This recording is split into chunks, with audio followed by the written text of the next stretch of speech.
じめまして、こんにちは。私は現在高校2年生の16歳です。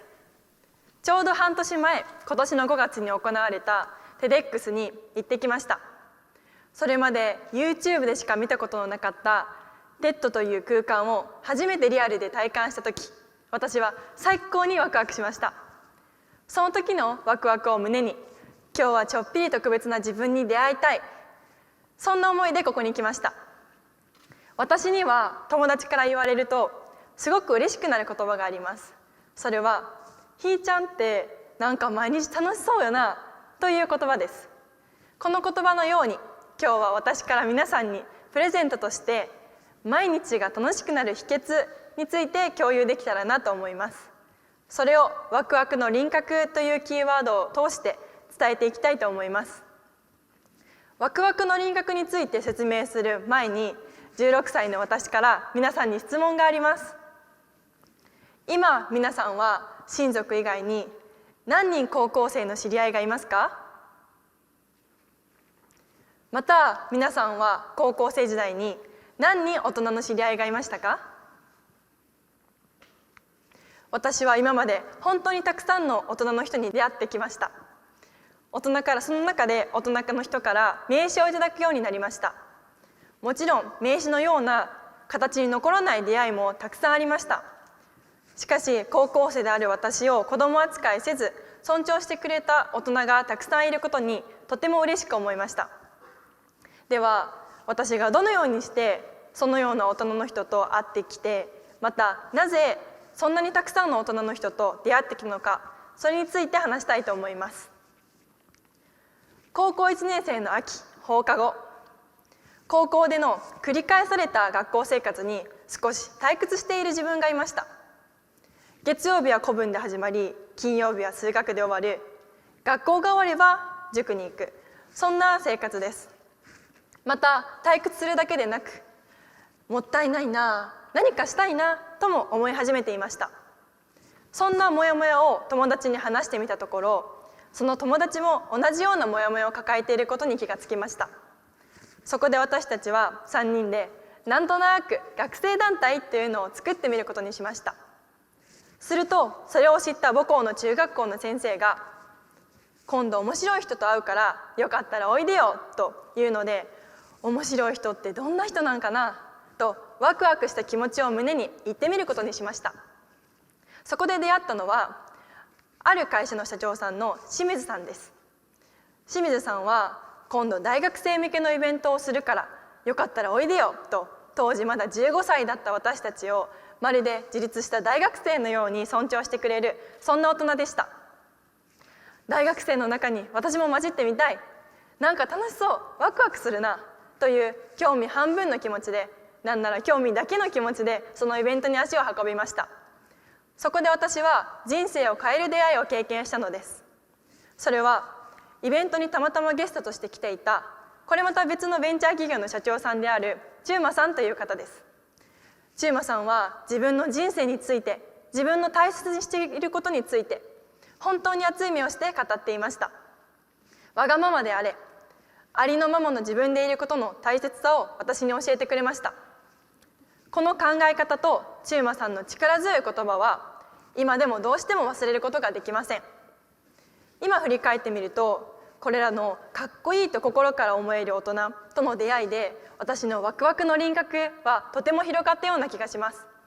なぜならこれらのかっこいいと心から思える大人は自分だけにしか見えない世界を自分で理解し、それを相手に伝えることができる、そんなところに惹かれたからです。私はたまにふと思うんです。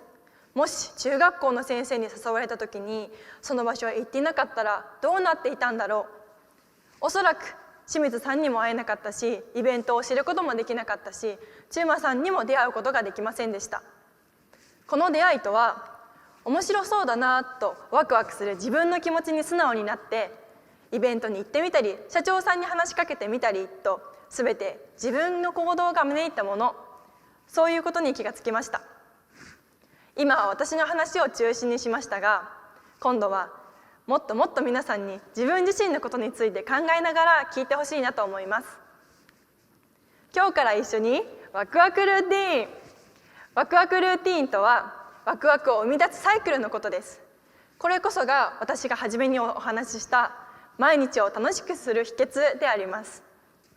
このサイクルに気づき、ワクワクの輪郭と名付けるまでの間、私は自然とこのサイクルを繰り返していました。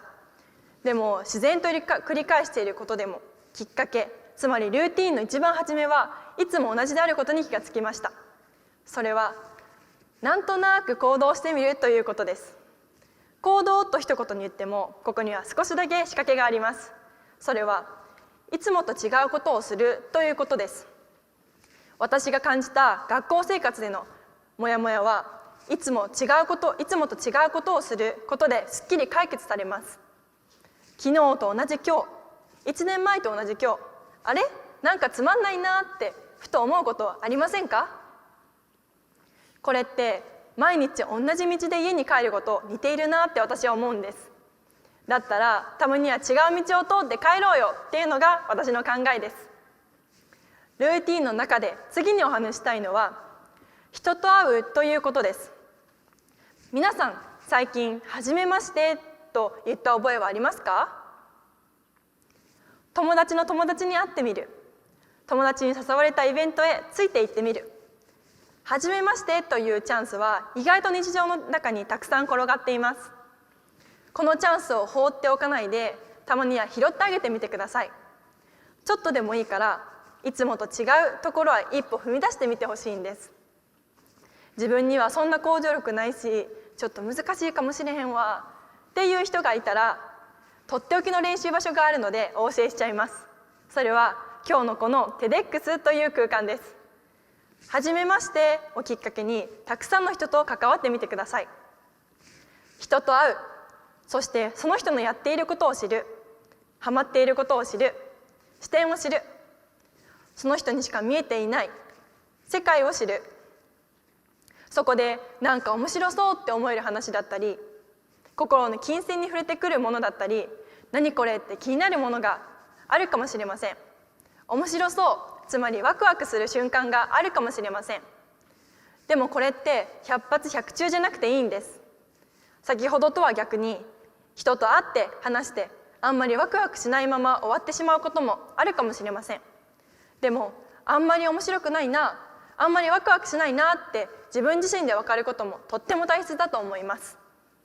なぜなら出会わないと自分がワクワクできるかワクワクできないか、それさえも分からないからです。なんだかそれってすごくもったいないなと思いませんか？こういった自分がワクワクするものやワクワクすることをたくさん集めてきて、自分だけが知っている自分がワクワクできるラインのことをワクワクの輪郭と呼びます。でもこの輪郭はただの境界線ではありません。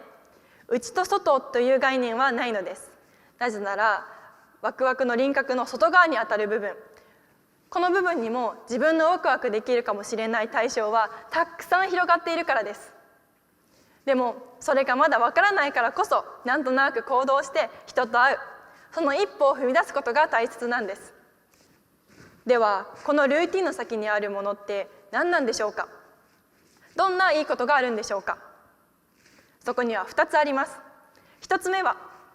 自分らしさが見えてくるということです。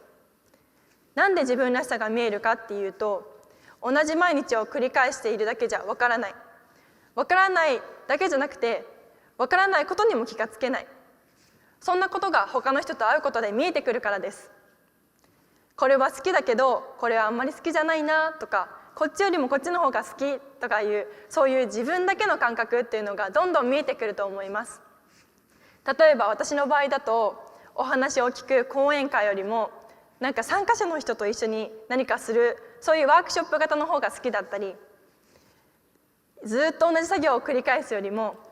いろんなことをちょっとずつやるのが好きだったり、成功談を話してくれる大人の人よりも失敗談を話してくれる大人の人の方が面白いなと思ったり、人と会うことで自分が見えてくる、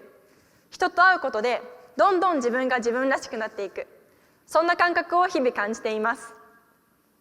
人と会うことで今まで見えていなかった自分の側面を知れる、それってすごく素敵なことだと思いませんか？2つ目は人とのつながりができるということです。人っていうのは本当に面白くて、人との出会いはまた次の人との出会いにつながっている。つまり終わりがないと思うんです。自分のワクワクの輪郭を広げていく中で、ワクワクルーティンを何回も繰り返している中で、本当にたくさんの人に出会っていくことになります。もっと深めたい、知りたいと思った時に話をしてくれる人ができます。私の場合、最近グラフィックレコーディングという書くことで理解を深めたり、その場を促進したりする手法にハマっています。私はグラレコのプロである大人の人と出会ったのがきっかけで、このグラレコが私のワクワクできるものになりました。そしてその人とは今でも私の練習ノートを送ると感想を言ってくださったり、一緒にイベントを開催したり、こんなイベントあるよって教えてくださったりしています。それから今度は私がグラレコにハマっていることを知ったまた別の人が、今度のイベントでグラレコやってよというふうに誘ってくださったりしています。実は私が今まで出してきたこのスライドもグラレコ風にアレンジしてみました。こんな風に人とのつながりがまた次の人とのつながりにつながっていくんだと思います。つまりこのワクワクルーティンには終わりがありません。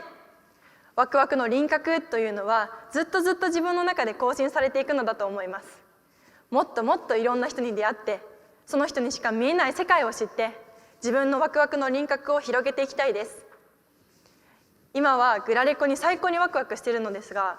もしかしたらもっともっとワクワクできるものに出会えるかもしれない。そう思うと、それこそめちゃくちゃワクワクします。ここまで話してきて、ワクワクの輪郭というのがどんなものか分かりましたか？たくさん人と会って、たくさん自分でワクワクする。そうしたら自然と自分のワクワクの輪郭というのは広がっていくのだと思います。だからワクワクの輪郭が広がっていくことは大げさではなく、これからの人生を変えるきっかけになるかもしれないんです。今日のこの TEDx という空間だってワクワクの輪郭を広げる絶好のチャンスです。ぜひ勇気を出して今日のどこかでアフターパーティーでもいいので自分から話しかけてみてください。その際、キラキラの笑顔と初めましての力をちょこっと借りることもお忘れなく。そしてぜひ簡単な自己紹介で終わらず、